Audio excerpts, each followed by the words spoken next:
able to get the Strait of Hormuz reopened. That's the narrow passageway through which 20% of the world's oil moves. And on Saturday night, he reached the apex of his frustration, saying, if Iran doesn't fully open without threat the Strait of Hormuz, within 48 hours, the United States of America will hit and obliterate their various power plants, starting with the biggest one first.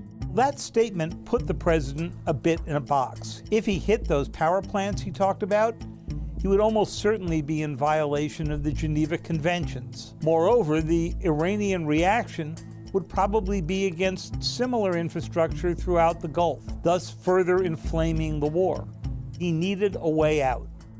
And on Monday morning, the president declared that he had begun talks with the Iranians, and that as a result, he would delay hitting those power plants for 5 days. We were planning tomorrow on shooting down some of their power plants, and we're going to hold that up. President Trump hasn't revealed the name of who the U.S. is negotiating with. Mr. President, again.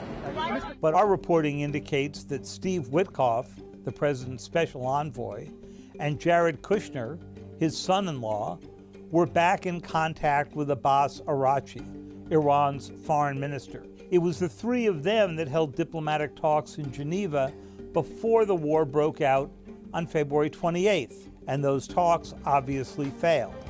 So what does 5 days buy for the president? Well, if there's real diplomacy to be had, maybe it can be had in that time period. But it may also be a way for the president to wait for 2 Marine expeditionary units with a combined force of about 4,800 Marines due to arrive in a week to 10 days and make sure that the Iranians could not attack shipping going through the strait. But opening the strait and creating the confidence among the shippers that they can move their oil and all their other products are 2 very different things. It would only take 1 or 2 explosions to make shippers too reluctant to take the risk. That